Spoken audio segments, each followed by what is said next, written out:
சமூக மீடியா சொந்தங்களுக்கு வணக்கம். இன்றைய நாளிலும் மற்றுமொரு உலக செய்திகளின் ஒரே பார்வையோடு இணைந்திருக்கின்றோம். அந்த வகையிலே உலகம் மீண்டும் ஒரு ஆபத்தான திருப்புமுனையை நோக்கி நகர்கின்றதா?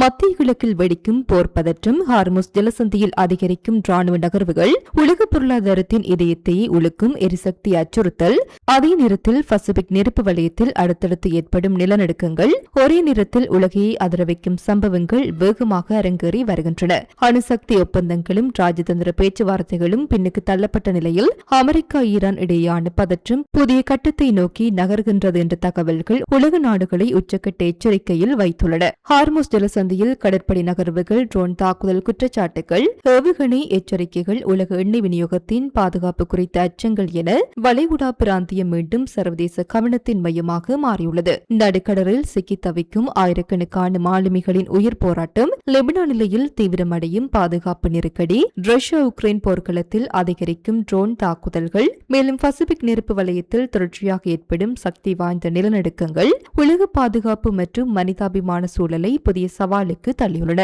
உலகின் பல பகுதிகளில் ஒரே நேரத்தில் அரங்கேறி வரும் இந்த அதிரடி திருப்பங்களின் பின்னணி என்ன? அடுத்து என்ன நடக்கலாம்? உலகை உலுக்கும் இந்த முக்கிய நிகழ்வுகளின் முழுமையான தகவல்களை இப்போது விரிவாக பார்க்கலாம். ஹார்முஸ் ஜலசந்தியில் அமெரிக்கா நடத்திய வான்வழி தாக்குதலை தொடர்ந்து அமெரிக்க துணை அதிபர் ஜெடி வான்ஸ் மற்றும் ஈரானின் இஸ்லாமிய புரட்சிகர பாதுகாப்பு படை ஆகிய இருதரப்பும் அடுத்தடுத்து விடுத்துள்ள அதிரடி அறிக்கைகளால் மத்திய கிழக்கில் போர் அச்சுறுத்தல் உச்சகட்டத்தை எட்டியுள்ளது. 4 மாத கால கொடூர மோதலை முடிவுக்கு கொண்டுவர ஜூன் 17 அன்று எட்டப்பட்ட 14 அம்ச புரிந்துணர்வு ஒப்பந்தம் தற்போது இரு நாடுகளின் நேரடி தாக்குதல்களால் முற்றிலும் உடையும் நிலைக்கு தள்ளப்பட்டுள்ளது. அமெரிக்காவின் வான்வழி தாக்குதல்களை தொடர்ந்து எக்ஸ் தளத்தில் பதிவிட்டுள்ள அமெரிக்க துணை அதிபர் ஜெடி வான்ஸ் ஈரானுக்கு மிக கடுமையான இறுதி எச்சரிக்கையை விடுத்துள்ளார். ஈரான் ஒரு முறையான போர் நிறுத்த ஒப்பந்தத்தில் கையெழுத்திட்டது. நாங்கள் அதனை முழுமையாக மதித்துள்ளோம். இந்த உடன்படிக்கையை செயல்படுத்துவதில் ஈரானுக்கு ஏதேனும் கருத்து வேறுபாடுகள் இருந்தால் அவர்கள் எங்களை தொலைபேசியில் அழைத்து விவாதித்து இருக்கலாம்.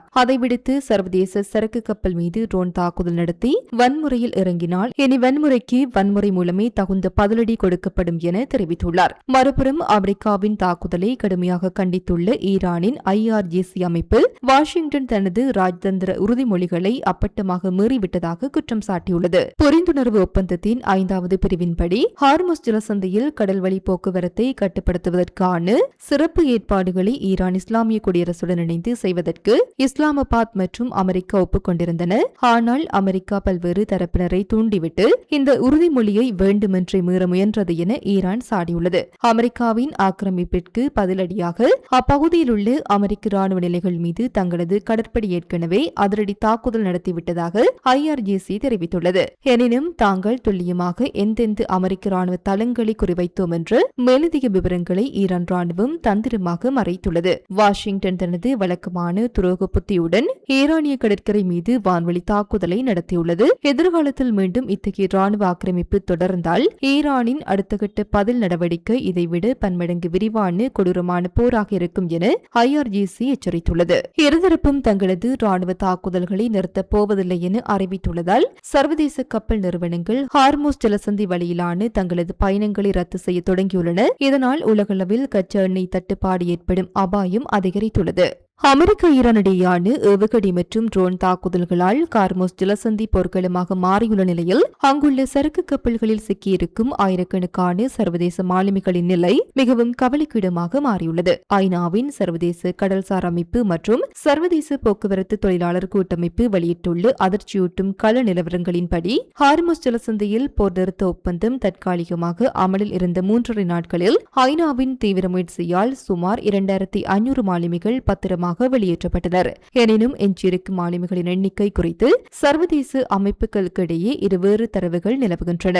ஐநாவின் மதிப்பீட்டின்படி ஜலசந்தியில் இன்னும் சுமார் 11,000 மாலுமிகள் சிக்கி இருக்கலாம் என தெரிவிக்கின்றது. ஆனால் ஜூன் மாத தொடக்க கணக்கீடுகளின்படி இந்த எண்ணிக்கை 20,000க்கு அருகில் இருக்கும் என ITF அஞ்சுகிறது. அமெரிக்கா மற்றும் ஈரானின் திடீர் வான்வழி தாக்குதல்களால் கப்பல்கள் நகர முடியாமல் நடுக்கடலிலேயே முடக்கப்பட்டுள்ளன. சிக்குள்ள மாலுமிகளின் பெரும்பாலானோர் பிலிப்பைன்ஸ், இந்தியா, ஆப்பிரிக்கா, அமெரிக்கா உள்ளிட்ட உலக தென்பகுதியை சேர்ந்த ஏழை மற்றும் நடுத்தர நாடுகளை சேர்ந்தவர்கள் ஆவர். பல வாரங்களாக கடல் நடுவே கப்பல் முடங்கியுள்ளதால் மாலுமிகளுக்கு தேவையான உணவு, குடிநீர் மற்றும் கப்பல்கள் இயக்குவதற்கான எரிபொருள் ஆகியவை திறந்து போகும் அச்சுறுத்தல் ஏற்பட்டுள்ளது. அமெரிக்க ஈரான் புரிந்துணர்வு ஒப்பந்தத்தின்படி மாலுமிகளை வெளியேற்ற 2 பிரத்யேக போக்குவரத்து வழித்தடங்கள் விவாதிக்கப்பட்டதாக IMO தலைவர் அர்செனியோ டொமிங்கஸ் தெரிவித்துள்ளார். கடந்த 1968 ஆண்டு முதல் சர்வதேச கடல்சார் அமைப்பால் வெற்றிகரமாக ஒருங்கிணைக்கப்பட்டு வந்த வரலாற்று சிறப்புமிக்க முதன்மை பாதுகாப்பான கடல் பாதை தற்போது முற்றிலுமாக முடக்கப்பட்டுள்ளது. ஜலசந்தியின் நடுக்கடலில் ஆங்காங்கே பயங்கர கண்ணி வெடிகள் பரப்பப்பட்டிருப்பதாக அதிர்ச்சி தகவல்கள் வெளியாகியுள்ளதே இதற்கு காரணம் என டொமிங்கஸ் குறிப்பிட்டுள்ளார். அமெரிக்க மற்றும் ஈரானின் ராணுவ ராஜதந்திர நகர்வுகள் மற்றும் எண்ணெய் விலை உயர்வு குறித்தே உலக ஊடகங்கள் பேசி வருகின்றன. ஆனால் குண்டுகளுக்கு நடுவே சிக்கியுள்ள மாலுமிகளின் உயிர் பாதுகாப்பு குறித்து யாரும் கவலைப்படவில்லை. சர்வதேச கப்பல் போக்குவரத்து அமைப்புகள் எங்களை வெளியேற்ற உதவி கொண்டிருந்தாலும், குறிப்பாக உலகளாவிய ஊடகங்களாலும் உலகெங்கிலும் உள்ள அரசாங்கங்களினாலும் நாங்கள் முற்றிலுமாக புறக்கணிக்கப்பட்டதாக உணர்கின்றோம் என்று மாலுமிகள் தரப்பில் ஐநாவிடம் உருக்கமாக தெரிவிக்கப்பட்டுள்ளது. இவர்களை பத்திரமாக மீட்க அமெரிக்கா மற்றும் ஓமான் கூட்டுப்படைகள் புதிய திட்டங்களை தீட்டி வருகின்றன. Blue ocean group of companies இலங்கையின் வளர்ச்சியோடு உங்கள் வாழ்க்கையையும் உயர்த்துகிறோம். லெபனான் நிலையில் நீண்ட நாட்களாக தொடரும் போரை முடிவுக்கு கொண்டுவர சர்வதேச நாடுகளின் மத்தியஸ்தத்துடன் உருவாக்கப்பட்டுள்ள இஸ்ரேல் லெபனான் அமைப்பு கட்டமைப்பு ஒப்பந்தம் தெற்கு லெபனான் மீதான இஸ்ரேலின் ராணுவ ஆக்கிரமிப்பை ஒருபோது முடிவுக்கு கொண்டு வராது என பாதுகாப்பு நிபுணர்களும் அரசியல் விமர்சகர்களும் கடுமையாக சாடியுள்ளனர். இந்த ஒப்பந்தத்திற்கு எதிர்ப்பு தெரிவித்து லெபனான் தலைநகர் பெய்ரூட்டில் மக்கள் வீதிகளில் இறங்கி பிரமாண்ட போராட்டங்களில் ஈடுபட்டு வருவதால் அங்கு பெரும் பதற்றம் நிலவுகிறது. இந்த ஒப்பந்தத்தில் ஒளிந்திருக்கும் ஆபத்தான ராஜதந்திர நகர்வுகள் குறித்து அல் ஜசீரா ஊடகத்தின் மூத்த செய்தியாளர் ஷீனா கோத்ர் தனது எக்ஸ் தளத்தில் மிக முக்கியமான விவரங்களை அம்பலப்படுத்தியுள்ளார். இந்த அமைப்பு கட்டமைப்பு ஒப்பந்தத்தின் அதிகாரப்பூர்வ உரையில் இஸ்ரேலிய படைகள் லெபனான் நிலையிலிருந்து உடனடியாக பின்வாங்க வேண்டும் என்பதை குறிக்கும் விலகல் என்ற தீர்க்கமான வார்த்தை எங்குமே இடம்பெறவில்லை. மாறாக அதில் ஒரு தந்திரமான முன் நிபந்தனை விதிக்கப்பட்டுள்ளது. அந்த நிபந்தனையின்படி லெபனானில் செயல்பட்டு வரும் ஹிஸ்புல்லா உள்ளிட்ட அரசு சாரா ஆயுத குழுக்கள் முற்றிலும் கலைக்கப்பட்டு அவர்கள்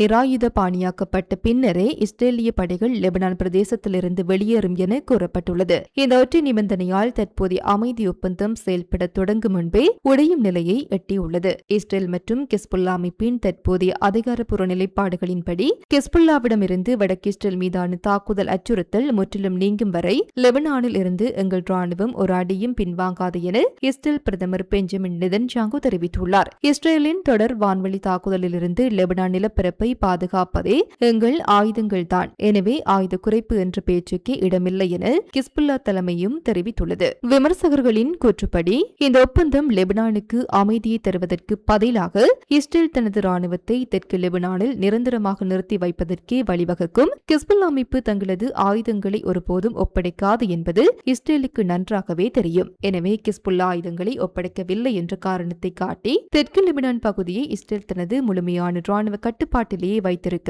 இந்த ஒப்பந்தம் மறைமுகமாக அனுமதி அளிப்பதாக லெபனான் மக்கள் அஞ்சுகின்றனர்.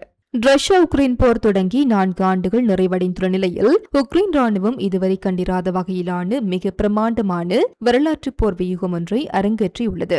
நேற்று நள்ளிரவு ரஷ்யாவின் முக்கிய நகரங்கள் மற்றும் ரஷ்யா ஆக்கிரமிப்பில் உள்ள கிரிமியா தீபகற்பகத்தை குறிவைத்து உக்ரைன் ஒரே நேரத்தில் அசுரத்தனமான வான்வழி தாக்குதலை நடத்தியுள்ளது. இந்த வான்வழி போர் ஒட்டுமொத்த ஐரோப்பிய பிராந்தியத்தையும் அதிர வைத்துள்ளது. உக்ரைன் அதிபர் வொலோடிமிர் ஜெலன்ஸ்கியின் நேரடி உத்தரவின் பேரில் அதிநவீன தொழில்நுட்பம் கொண்டு தற்கொலை படை ஆளில்லா விமானங்கள் இந்த தாக்குதலில் பயன்படுத்தப்பட்டுள்ளன.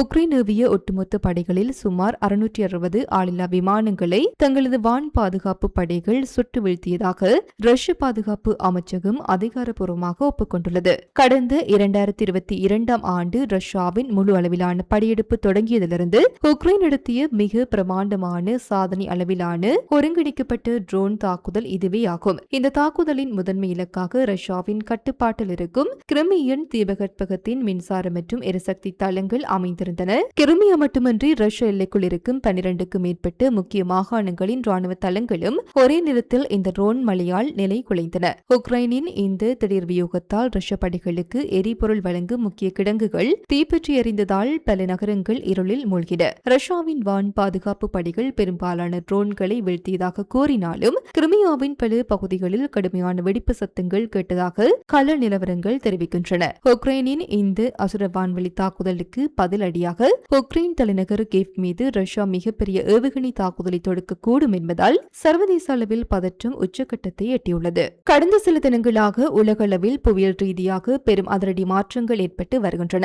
வெனிசுலாவை நிலைகுலைய செய்த இரட்டை நிலநடுக்க பேரழிவின் வடு மாறுவதற்குள் ஆசிய நாடான பாகிஸ்தானிலும் பசிபிக் பிராந்தியத்தின் ஜப்பானிலும் அடுத்தடுத்து சக்தி வாய்ந்த நிலநடுக்கங்கள் ஏற்பட்டு உலகரங்கில் பெரும் பரபரப்பை ஏற்படுத்தியுள்ளன. ஒரே நாளில் பதிவான இருவேறு நாடுகளின் நிலநடுக்க விவரங்கள் மற்றும் கள நிலவரங்களின்படி இன்று காலை உள்ளூர் நேரப்படி சரியாக 8:36 மணியளவில் பாகிஸ்தானில் ரிக்டர் அளவுகோலில் 5.4 ஆக பதிவான நிலநடுக்கம் ஏற்பட்டுள்ளது. இது பூமிக்கு அடியில் 35 கிலோமீட்டர் ஆழத்தில் மையம் கொண்டிருந்தது. காலை நேரத்தில் மக்கள் தங்களது அன்றாட பணிகளை தொடங்கிக் கொண்டிருந்த வேளையில் கட்டிடங்கள் குலுங்கியதால் பொதுமக்கள் அலறியடித்துக் கொண்டு வீதிகளில் தஞ்சம் புகுந்தனர். அதிர்ஷ்டவசமாக இதுவரை பெருமளவிலான உயிர் சேதங்கள் குறித்த உடனடி தகவல்கள் வெளியாகவில்லை. பசிபிக் நெருப்பு வலயத்தில் அமைந்துள்ள ஜப்பான் நாடு இந்த வாரம் அடுத்தடுத்து ஏற்பட்ட தொடர் நில அதிர்வுகளால் பெரும் பாதிப்புக்கு உள்ளாகியுள்ளது. ஹமோரி மற்றும் இவதே மாகாணங்களை உலுக்கிய இந்த அசுர நிலநடுக்கம் ஜப்பானிய தீவிரத்தன்மை அளவுகோலில் மிக அரிதான அப்பர் 6 ஆக பதிவானது. இதில் 10க்கு மேற்பட்டோர் காயமடைந்தனர். முந்தைய அதிர்வின் வடு மாறுவதற்குள் நேற்று நள்ளிரவு மத்திய ஜப்பானில் உள்ள ஜமனாஷி மாகாணத்தை 5.6 ரிக்டர் அளவிலான இரண்டாவது கடுமையான நிலநடுக்கம் உலுக்கியது. சுவர்கள் இடிந்து விழுந்ததில் குறைந்தது 10 பேர் காயமடைந்துள்ளனர். ஜமனாஷி, சைதாமா உள்ளிட்ட பகுதிகளில் சுமார் 2860 வீடுகளுக்கான மின் விநியோகம் துண்டிக்கப்பட்டுள்ளது. டோக்கியோ மற்றும் ஷிஷுவோகா இடையேயான புகழ்பெற்ற டோஹைடோ சிங்கான்சன் புல்லட் ரயில் சேவைகள் நள்ளிரவில் உடனடியாக நிறுத்தப்பட்டதால் ஆயிரக்கணக்கான பயணிகள் தவித்தனர். ஜமனாஷி நிலநடுக்கத்தின் மையப்புள்ளி புகழ்பெற்ற புஜி எரிமலையிலிருந்து வரும் 30 கிலோமீட்டர் தொலைவில் இருந்ததால் பீதி கிளம்பியது. ஆனால் ஜப்பான் வானிலை மையம் இதை மறுத்துள்ளது. புஜி மலையின் தற்போதைய எரிமலை செயற்பாடுகளில் எந்தவொரு அசாதாரண மாற்றமும் இல்லை என நிபுணர்கள் உறுதிப்படுத்தியுள்ளனர். புதிய பிரதமர் சனாஜே டாகா இச்சி தலைமையில் அவசர கட்டுப்பாட்டு மையம் அமைக்கப்பட்டு மீட்பு பணிகள் முடுக்கிவிடப்பட்டுள்ளன. இத்துடன் குறித்த காணொளி நிறைவு பெறுகின்றது. இது தொடர்பிலான உங்களுடைய கருத்துக்களை கமெண்ட் வாயிலாக தெரிவிக்கலாம்.